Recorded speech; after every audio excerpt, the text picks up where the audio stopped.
Welcome to the Bluegrass Story, the podcast that takes you on a captivating journey behind the mic with the most talented and influential artists in the world of bluegrass music. In each episode, we dive deep into the lives and careers of bluegrass musicians, exploring the stories that shaped their artistry and the passion that fuels their love for this timeless genre. Now, here's your host, Dawn Mack. Well, hello, and welcome to the Bluegrass Story, your backstage pass to the heart of bluegrass music. I'm your host, Dawn Mack, and today we have got a great show lined up. This is the premiere of the Bluegrass Story, and we are so excited to be bringing you this brand new podcast that we will be bringing you each and every week and interviewing different artists, and it's going to be a fun time. And today, we're honored to present a true voice of the genre, an artist who seamlessly blends tradition with innovation and captivates audiences with every note. So our special guest is Katelyn Ingardia. She's lead singer and guitarist for Backline and is also soon to release a solo project with her recent debut single release, Getaway, that is currently sitting at number 2 on the Bluegrass Today Grassicana charts. Please join me now as we dive into the musical journey of the remarkable Katelyn Ingardia. Hi, this is Katelyn Ingardia, and you're listening to The Bluegrass Story. Well, hello, Katelyn, and welcome. Thank you so much for calling in. Hey, Dawn, thank you for having me. I sure appreciate you giving me the opportunity to come on and talk with you guys. Oh, gosh, I am very excited about speaking with you because we have so much to talk about and a lot to cover in a short amount of time. So I guess we will get rolling. We'll launch right into it.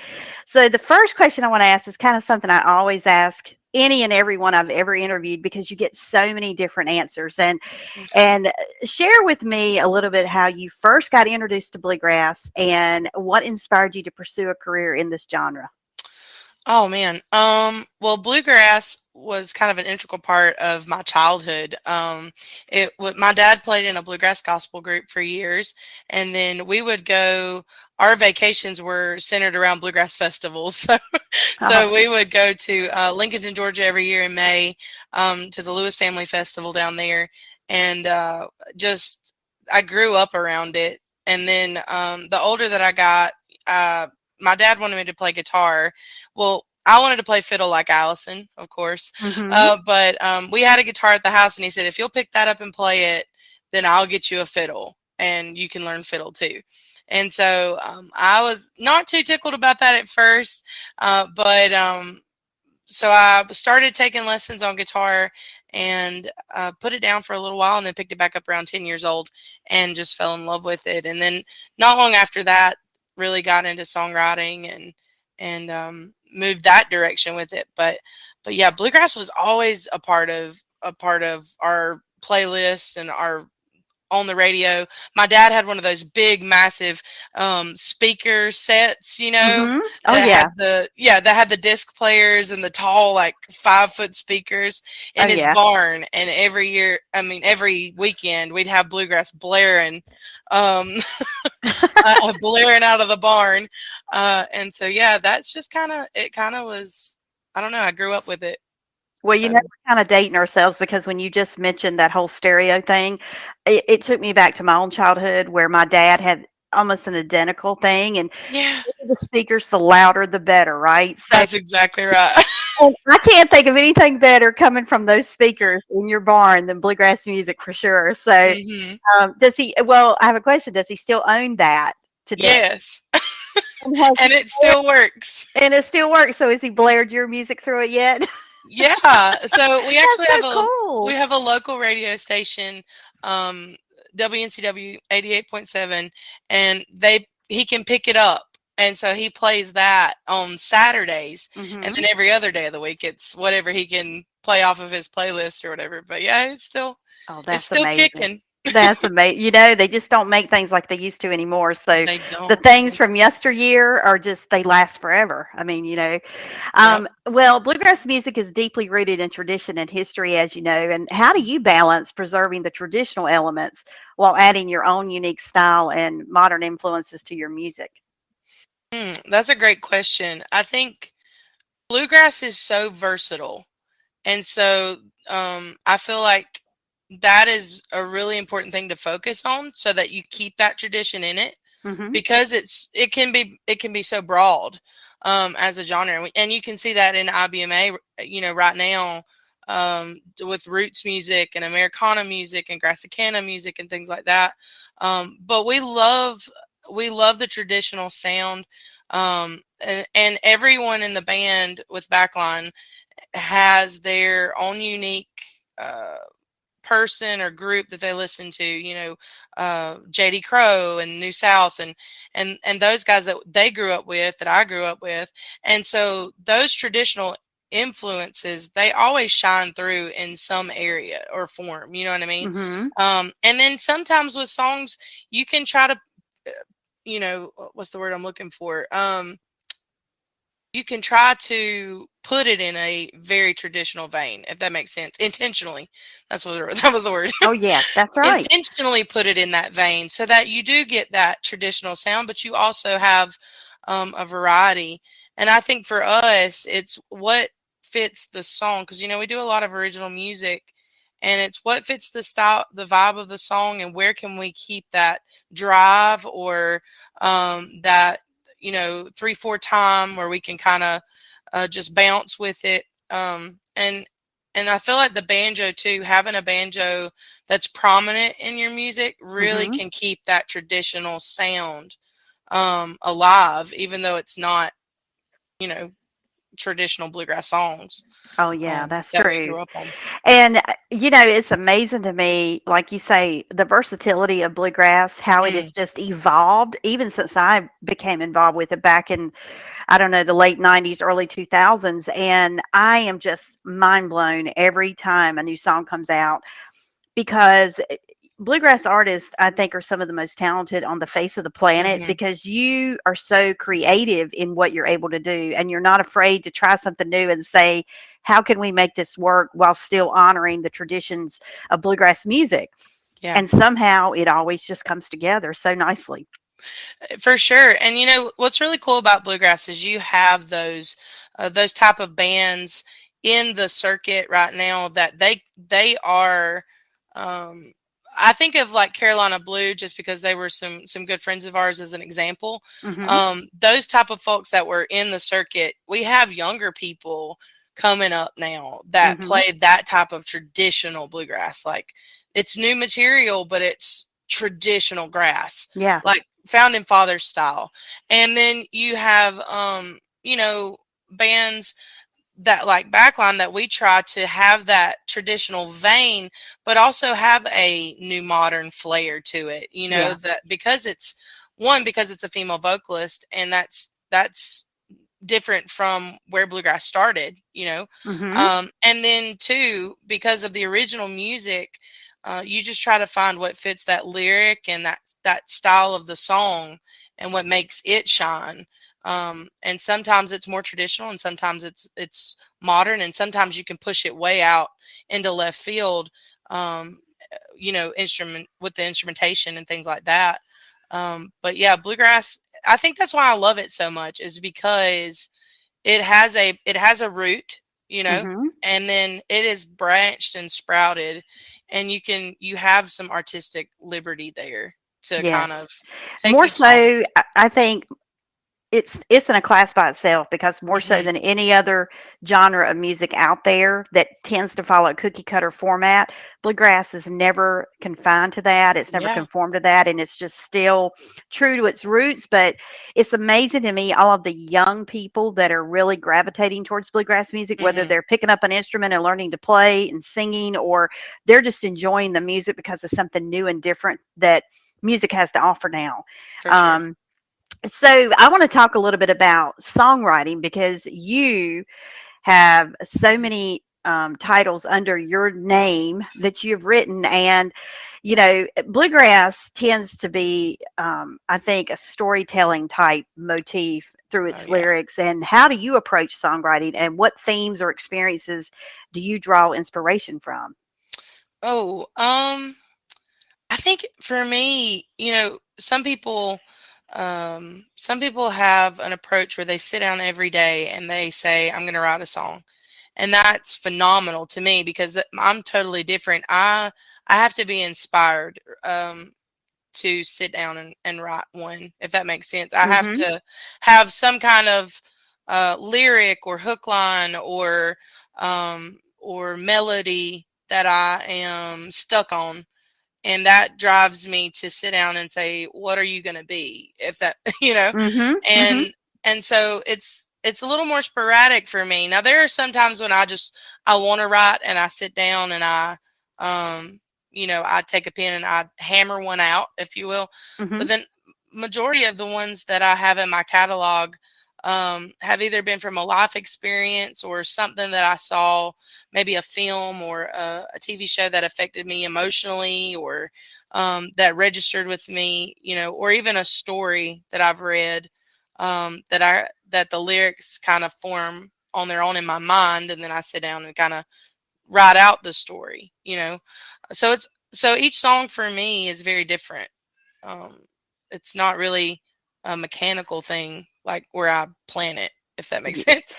Yeah, and, I think a lot of writers attest to that. They're either in, one category where they push themselves to write so much every day, especially if they're, Hmm. like, working on a novel or something, and they're say, "My goal is 300 words a day," or something like Yeah. that. But then you have other novelists that are, like, very much like songwriters. They're just, it's whenever inspiration hits them is when they Hmm. really crank it out.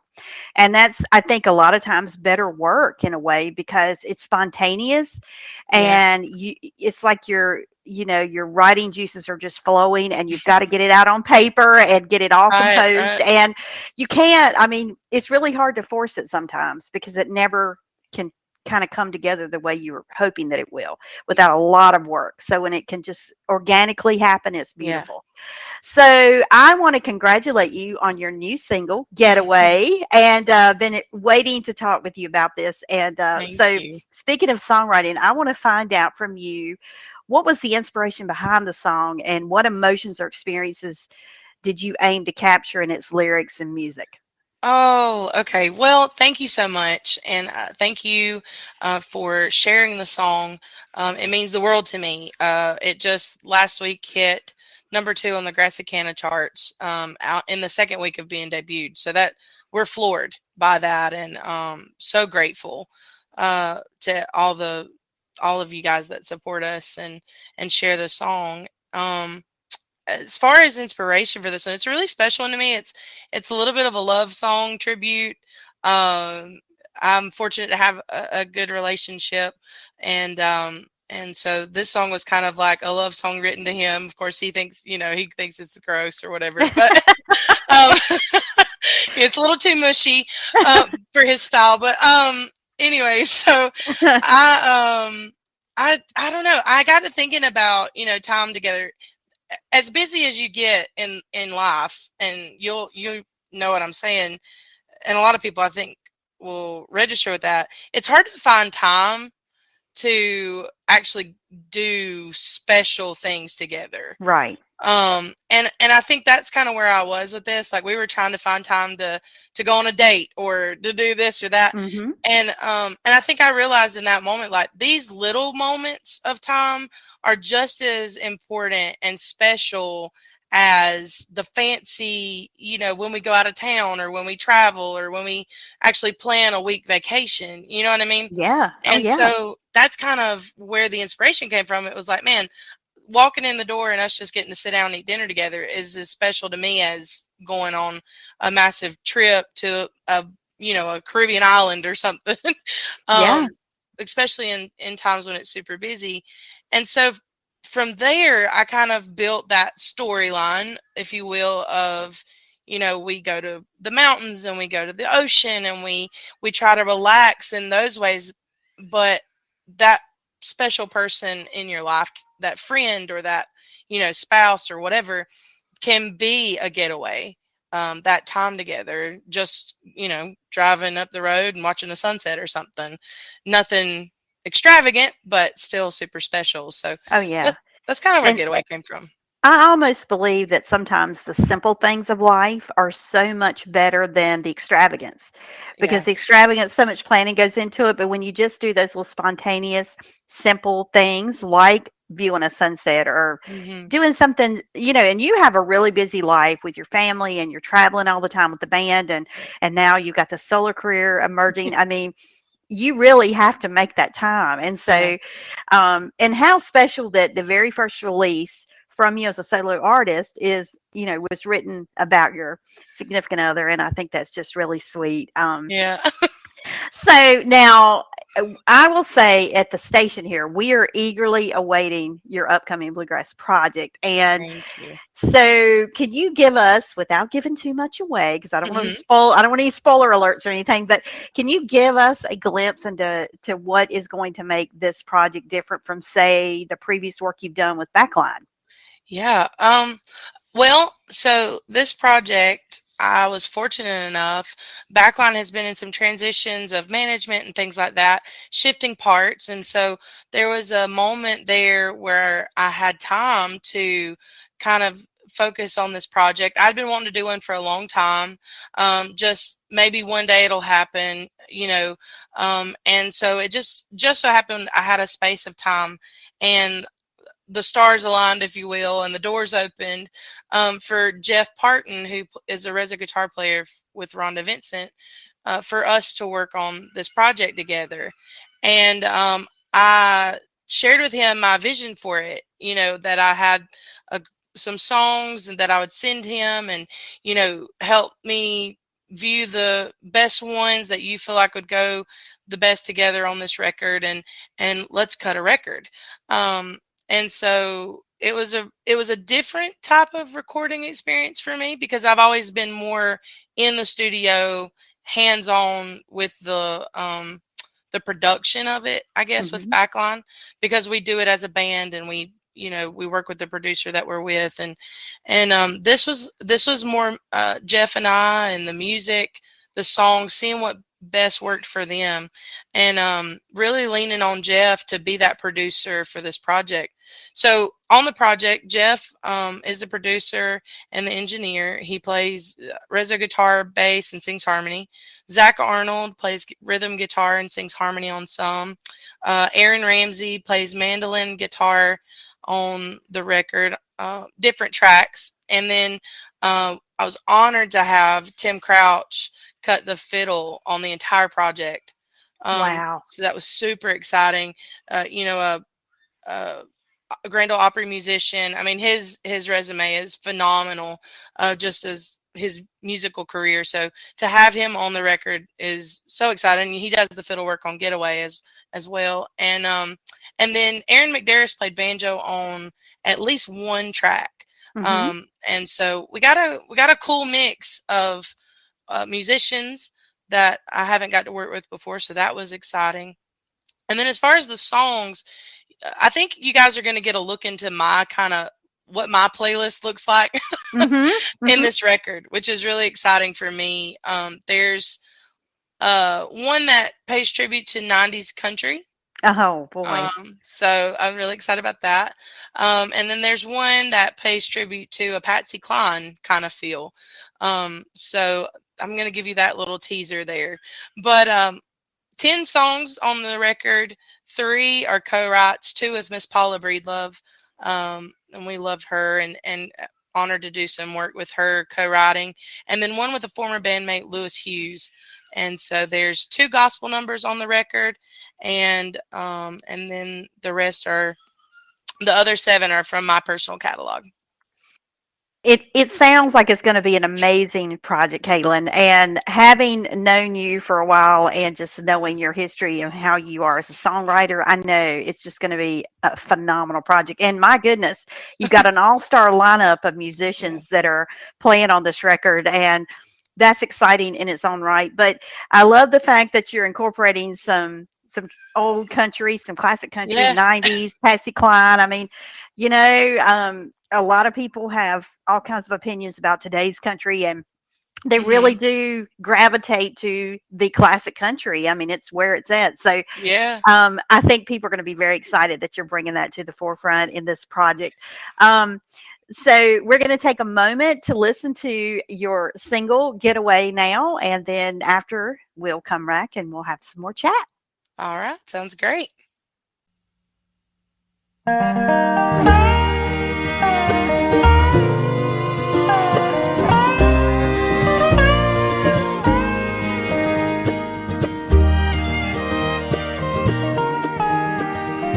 Some head up to the mountains, drop a tent by a creek, stay there for days and never worry about a thing.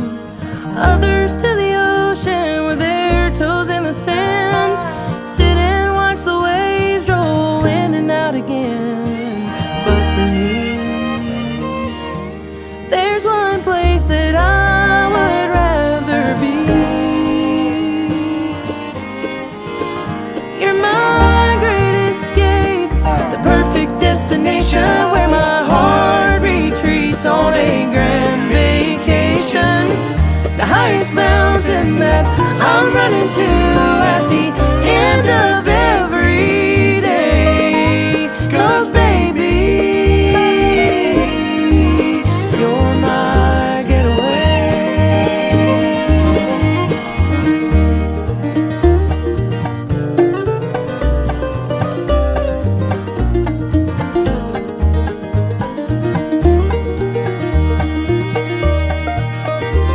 Some travel ticket to a big exotic place.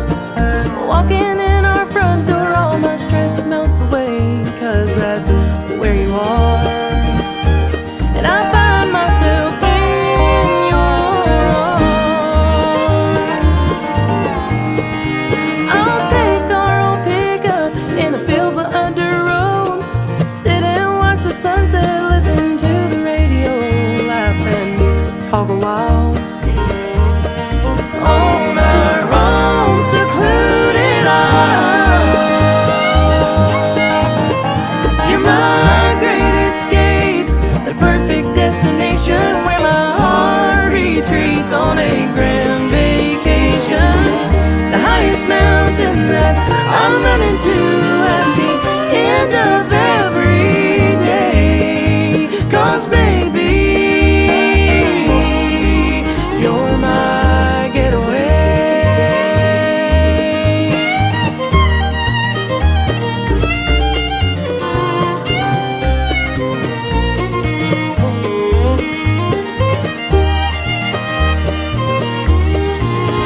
So let's take that drive, disappear for a while. You're my great escape, the perfect destination where my heart retreats on a grand vacation. The highest mountain that I'm running to at the end of every day. 'Cause baby, you're my getaway.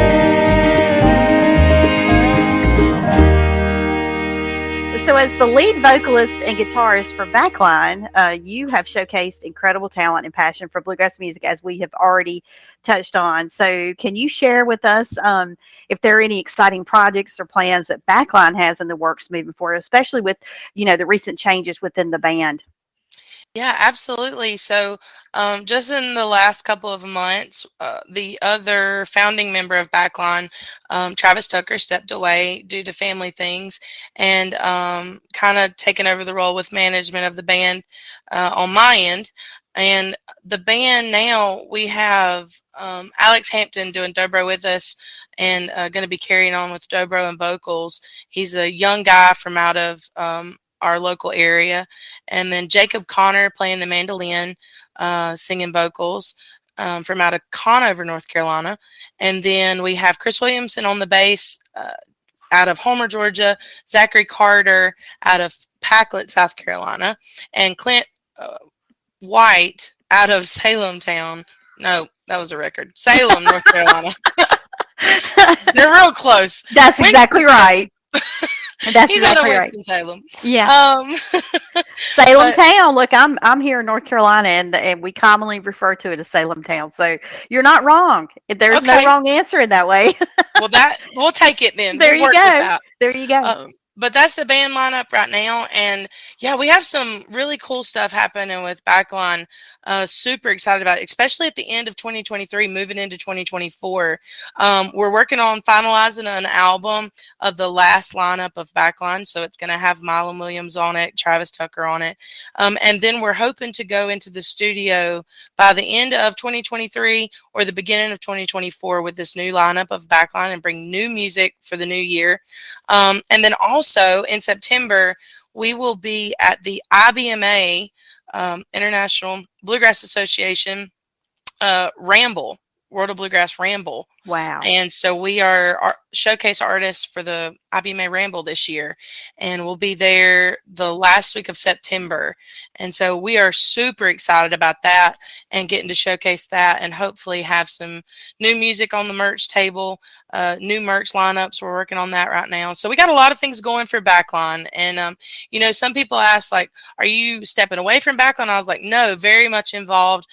This solo project was just kind of like a little brainchild of mine that I wanted to, an outlet, I guess, if you will, and just something I wanted to do. But Backline is still very much in the forefront of my mind, and we're working towards a lot of new things for it. That is so exciting. And we've known each other for a long time, and I said from the outset that you guys were going places back in the day before people really began to know who Backline was. I just felt it. I said, you know what? These folks are going places, and you certainly are proving that. And I cannot wait for the new material. I can't wait to see what the new lineup is going to give us next year. And of course, with you at the helm and with the lead vocals and your songwriting, it can't be bad. I can tell you that right now. Well, it's going to be great. That's our goal. Just don't be bad. That's right. Don't be bad. That could be a song, by the way. There you go. Hey, I'm writing it down right now. Look. Right. Jot it down, Kayla. We're getting inspired. Me and you co-writing. I've got to ask you, because you guys have had the opportunity to play quite a few bluegrass festivals now and many live performances. And so what do you enjoy most about performing live? And can you recall a particularly memorable on-stage moment? Oh my word, that's a tough one, because there's just so many amazing stages that we've got to play so far. What do I love about the festivals? For me, it's the people. I love people. I love meeting new people. I love interacting with the audience and trying to build that connection with them during a live performance. I think that's huge, but also even afterwards at the merch table, walking around the festival grounds, I love getting in there and mingling. Yeah. So, that's one of my favorite parts. I've met so many amazing people along the way. And what's really cool is, we do gospel numbers in our sets, and I had a lot of people come up in those times where I'm just kind of wandering around and talking and listening, and off stage, that people have expressed how some of the gospel songs have helped them or touched them, or even some of the songs that aren't particularly gospel, but they related to it. And I think that's one of my favorite parts is just that connection that we get to make. And again, that's another example of how bluegrass, the genre, is just set apart from all other musical genres. You can mingle at a festival with the crowd. You can get out there. You can pick at the jams and the campgrounds. I mean, and just be part of it. And the fans eat that up. They love that, because they come to see you perform, and then to be able to just go up and talk to them and mingle. It means everything to a fan. Because in other genres that would never happen, as you know. They won't even, you won't even have artists at a merch table standing there greeting folks. So it's really a special genre of music, and that's one of the many things that I love about it in so many different ways. And speaking of, we know that bluegrass music, it has evolved and exploded in popularity over time, and especially over the last, say, 5-10 years. And it's still staying true to its roots. But where do you see the future of the genre heading, and how do you envision your role in shaping its evolution? Oh man, I think people are looking for the specialness that bluegrass can offer them. Mm-hmm. because of the variety, because of you have a more folk clawhammer style, you have the Billy Strings style. I Yeah. mean, some people don't. They're like, oh, that's too far. But if you ever listen to him live, I mean, he does traditional grass. Yeah, it does. And he's playing to theaters. I mean, like Yeah.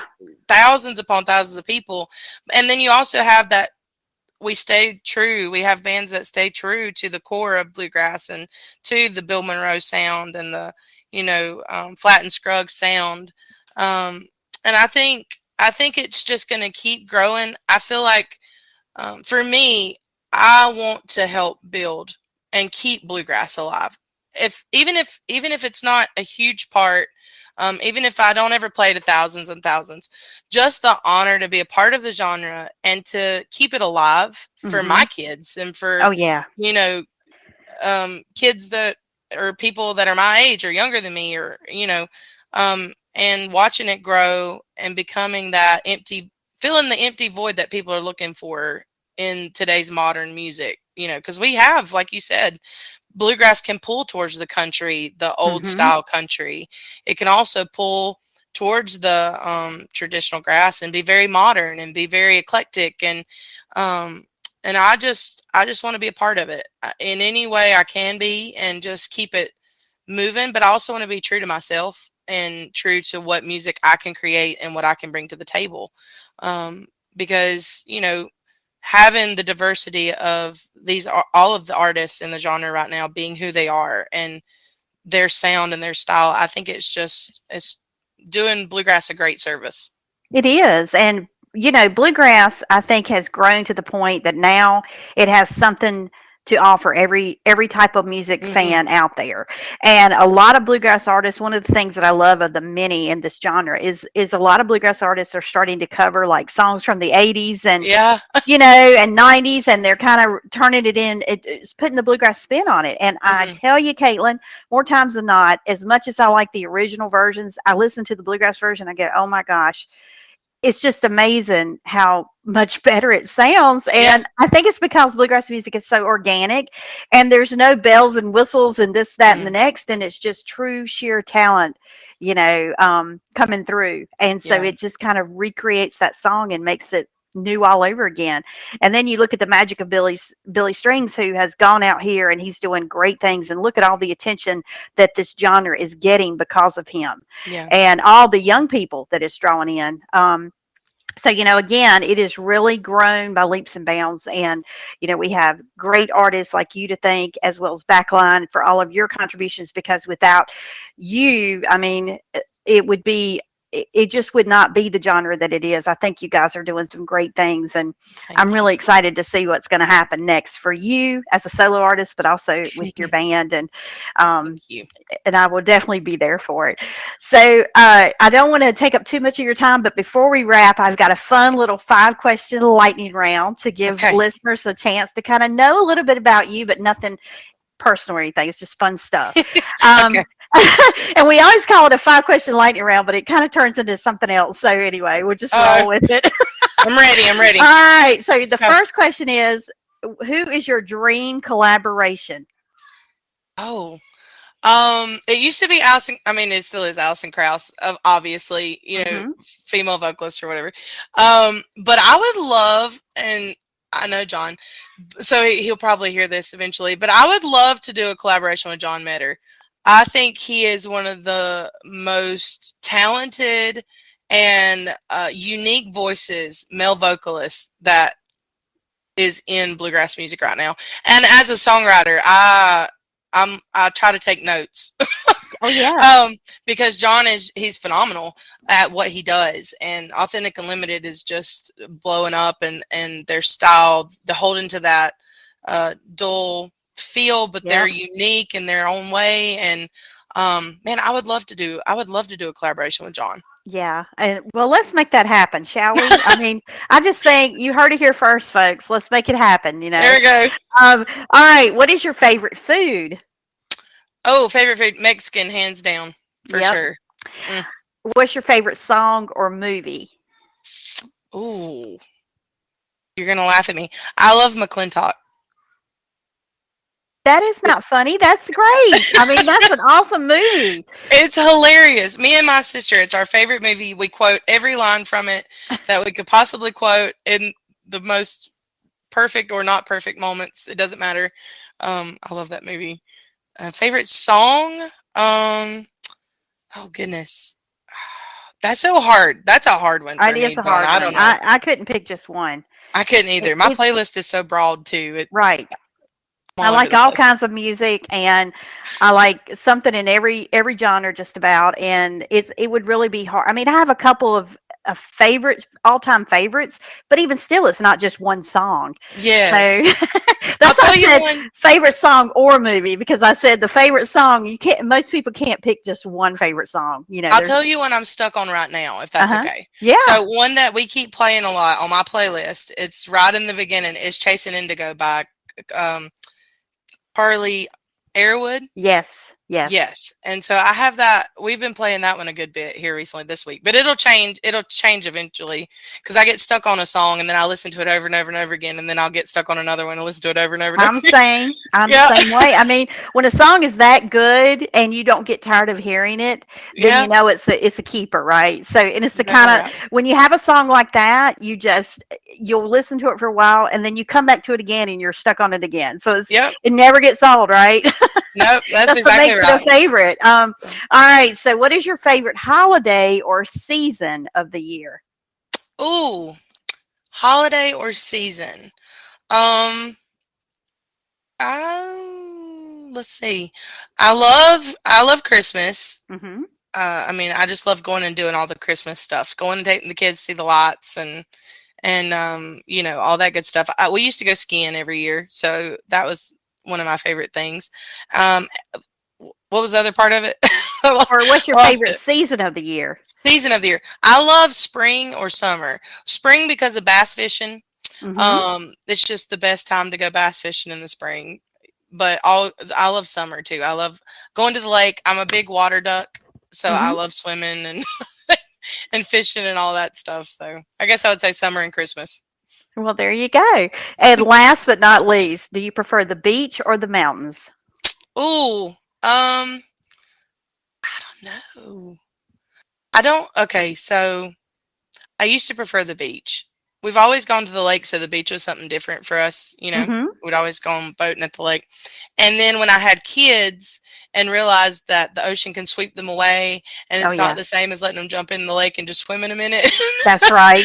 it stresses me out now. So Yeah, right, right. I'd have to say mountains. Mountains at Because this moment in my you can life. stay at a hotel with a pool, and they can get in the pool, and There's you know yes. it's a lot safer. I know, and I've been reading a lot of stuff about things down in the coastal Carolina, especially down in the Myrtle Beach area this Yeah. year, where there's been a lot of the sand mites, and in the ocean, there's people Mhm. been complaining of itching and all these things. I'm like, what is in the ocean this I year? know, right? You know, so yeah, it's but I do love the beach, but the mountains, when you You get can't up go on wrong. the parkway and you start driving, it doesn't matter what kind of time of year it is, there is just something magical about the mountains. Absolutely. That Absolutely. it's just almost indescribable. You can't put into words. It's breathtaking. Almost like you're stepping back in time in a way until you get Yeah, to town, you know, because that's you're right. just in the forest. That's right, because there's so much distance between towns, so all you have is that Yes. beautiful landscape to look at, right? So Yeah, that's right. it's great that it's majestic. Well, that is going to conclude the 5-question lightning round. So thank you for playing along, and also we are now at the end of the interview, and I just want to thank you so much for calling in and chatting a little bit about your new single and the band and everything that's going on with you. And we are just excited to see what's to come, and wish you the very best of success and luck as now and as you go forward. Oh, Dawn, thank you so much. I really appreciate you having me on and have enjoyed getting to talk with you and share a little bit about everything. And just thank you for sharing our music and being a supporter since the beginning, really, since we were able to meet and get to know each other. So just appreciate it. And thank you for sharing it with your listeners. Oh, you are so welcome, and we will continue to do so as time goes on. Don't you worry about that. So, well, thank you again, Katelyn. We're going to let you go, and appreciate your time, and we'll be chatting with you again real soon. All right. Sounds good. Bye. Take care. Bye-bye.